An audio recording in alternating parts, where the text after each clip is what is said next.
मुट्ठी भर बीज बिखेर दो दिलों की जमीन पर। बारिश का मौसम आ रहा है, शायद अपनापन पनप जाए। राधे राधे, हरे कृष्णा। आशा करती हूँ भगवान श्री कृष्ण की कृपा से आप सब लोग सकुशल होंगे। एक बार अर्जुन ने भगवान श्री कृष्ण से पूछा कि ये धर्म क्या है और अधर्म क्या है माधव।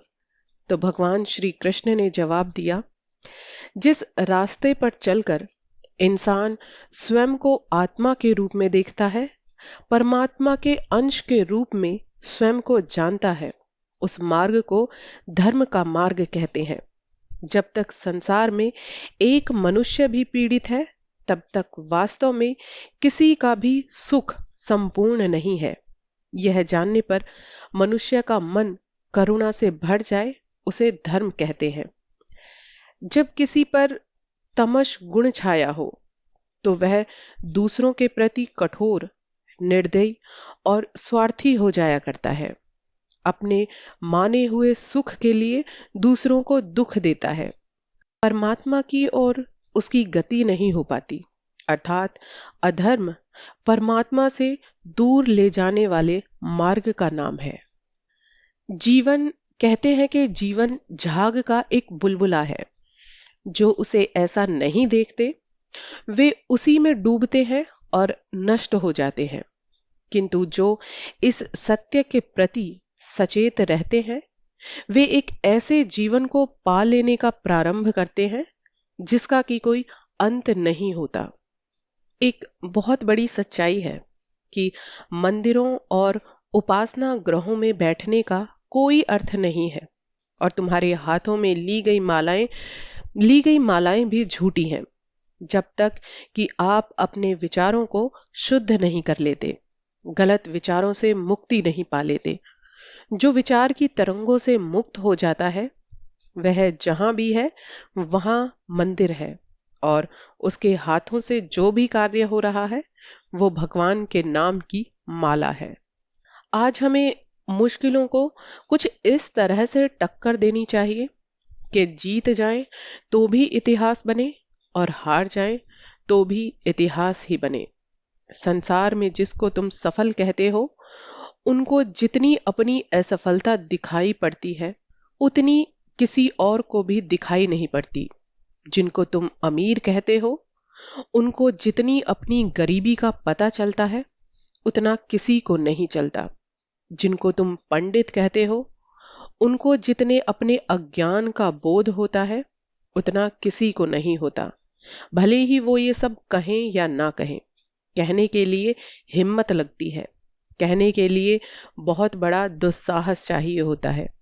क्योंकि कहने का मतलब ये होगा कि मैं अपने पूरे जीवन को व्यर्थ घोषित कर रहा हूं, कि अब तक मैंने जो खोजा, मैंने जो मेहनत की, वो सब दो कौड़ी का साबित हो गया।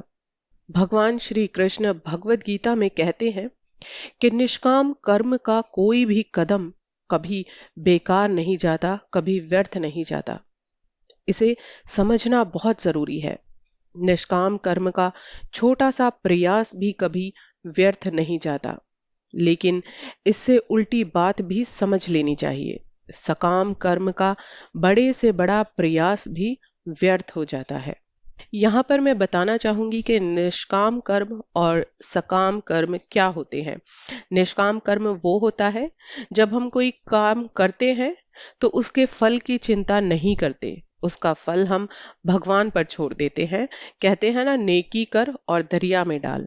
और सकाम कर्म वो होता है जब हम किसी लालच के भाव में आकर कोई काम करते हैं। किसी फल की इच्छा को मन में रख कर किया गया काम सकाम कर्म होता है। जीवन के सागर पर तूफान सदा ही बने रहते हैं। अगर आपने संतुलन बनाने की कला को नहीं सीखा, तो आप निसंदेह ही डूबने वाले हैं। हम ना बोले फिर भी वो मुरली वाला सुन लेता है, इसलिए उसका नाम परमात्मा है। और वो ना बोले फिर भी हम सब सुन ले, और इसी का नाम श्रद्धा है। जो अंदर से साफ है, हकीकत में बाहर से भी वही चमकता है। जिस बात पर हर कोई मुस्कुरा दे, वही बात सबसे खूबसूरत होती है। संबंधों का पौधा जब भी लगाओ, जमीन को परख कर ही लगाओ, क्योंकि सभी मिट्टी में रिश्तों को उपजाऊ बनाने की आदत नहीं होती। धर्म केवल हमें रास्ता दिखा सकता है, लेकिन हमें अपने कर्मों के जरिए ही अपनी मंजिल तक पहुंचना होता है। जूते रगड़कर बनाई गई पहचान और जूते चाट कर बनाई गई पहचान में बहुत फर्क होता है। कभी कभी आप कुछ गलत किए बिना भी बुरे बन जाते हैं, क्योंकि लोग जैसा चाहते हैं आप वैसा बन जाते हैं। मन की भावना को संभालने वाला इंसान हमेशा जिंदगी की ऊंचाई में सबसे ऊपर होता है। देश में राजा, समाज में गुरु, परिवार में पिता और घर में स्त्री, ये सभी कभी साधारण नहीं हुआ करते, क्योंकि निर्माण और विनाश, ये दोनों ही चीजें इन्हीं के हाथों में होती है। जिस इंसान में सहनशीलता नहीं है, वो इंसान बहुत जल्दी टूट जाता है। जिसने सहनशीलता के कवच को ओढ़ रखा है, उसे जीवन में जितनी भी बाहरी चोटें लगती हैं, वो उसे तोड़ने के बजाय उसको और मजबूत बना देती है। खुशियों के बिना भी जो इंसान हंसना जानता है, असल में उस इंसान को ही खुशी का असली मतलब पता है। जिस इंसान के सच्चे होने की गवाही आपका दिल दे, वो इंसान कभी भी आपके लिए गलत नहीं हो सकता। उपनिषदों में कहा गया है कि कोई किसी दूसरे के लिए दुखी नहीं होता, सब अपने लिए दुखी होते हैं। कोई किसी दूसरे के लिए आनंदित नहीं होता, सब अपने लिए ही आनंदित होते हैं। कोई किसी दूसरे के लिए जीता नहीं है, सब अपने मैं के लिए जीते हैं। भगवान श्री कृष्ण कहते हैं कि तूने मुझ पर विश्वास ही नहीं किया, मैं तो तुझे बार बार मिलता रहा और बार बार जगाता रहा। तू जानता तो है कि मैं सर्वत्र हूं, पर मानता बिल्कुल भी नहीं है। मैं अब भी तेरे पास हूं, बस जरूरत है तो निस्वार्थ प्रेम और अटल विश्वास की। तेरे हृदय की धड़कन में सिर्फ मैं ही हूं। तेरी चलती हुई इन सांसों में सिर्फ मैं ही हूं। तू जो भी देखता है वो भी मैं हूं। तू जो सुनता है वो भी मैं हूं। बस एक तू है और एक मैं हूं, दूसरा कोई नहीं। बस मुझ पर एक बार विश्वास करके तो देख, तुझे बस एक मैं ही दिखूंगा और कुछ भी नहीं। जज्बा रखो सच और झूठ को परखने का। कानों में जहर घोलना, ये तो लोगों का काम है। कभी कभी दिमाग कहता है कि लोगों के साथ वैसा ही व्यवहार करूं जैसा वो हमारे साथ करते हैं, लेकिन फिर दिल कहता है कि अगर हम भी उनके जैसे बन गए तो उनमें और हम में फर्क ही क्या रह जाएगा। जब भी कभी आपको लगे कि कोई आपका साथ नहीं दे रहा, तो एक दफा आईने के सामने खड़े होकर मुस्कुरा देना।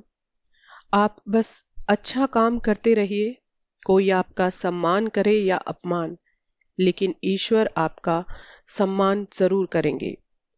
जो लोग किसी सच्चे व्यक्ति का दिल तोड़े, किसी तीसरे के पास खुशी ढूंढने जाते हैं, वो अक्सर धोखा ही खाते हैं। अपने जीवन की तुलना कभी किसी के साथ नहीं करनी चाहिए, क्योंकि सूरज और चांद के बीच कोई तुलना नहीं है। लेकिन जब जिसका वक्त आता है, वो अपने वक्त पर ही चमकता है। भगवान श्री कृष्ण ने भगवत गीता में माला जपने को नहीं, मन को काबू करने को कहा है, क्योंकि माला जपने से कुछ नहीं होगा अगर तुम्हारा मन ही तुम्हारे नियंत्रण में नहीं है। क्योंकि जिंदगी में जितने भी गुनाह और पाप होते हैं, वो सब सिर्फ और सिर्फ इंसान का मन उससे कराता है। जो होने वाला है वो होकर ही रहता है, और जो नहीं होने वाला वो कभी नहीं होता। ऐसा निश्चय जिसकी बुद्धि में होता है, उन्हें कभी कोई चिंता नहीं सताती। हर परिस्थिति को तीन प्रकार से आपको देखना चाहिए। पहला, या तो उसे स्वीकार कर लें। अगर स्वीकार नहीं कर सकते हो तो उसे बदलने की कोशिश करें। और तीसरा, अगर बदल भी नहीं सकते तो उसे भगवान पर छोड़ दें, उसे नियति पर छोड़ दें। बिना भाई के साथ के जब रावण हार सकता है और भाई के साथ से श्री राम जीत सकते हैं, तो हम किस घमंड में हैं। सदा साथ रहना चाहिए, अपने परिवार को एकजुट बांध कर रहना चाहिए। कोशिश करें कि आपका परिवार कभी टूटे ना। रिश्ते मौके के नहीं बल्कि भरोसे के मोहताज होते हैं। आशा करती हूँ आपको मेरा ये वीडियो पसंद आया होगा। अगर आपको मेरा ये वीडियो अच्छा लगा है तो प्लीज़ मेरे चैनल को सब्सक्राइब कर दीजिए, ताकि आगे आने वाले मेरे वीडियोस आप आसानी से सुन पाएं। तब तक के लिए आप सभी कृष्ण भक्तों को मेरा राधे राधे, हरे कृष्णा।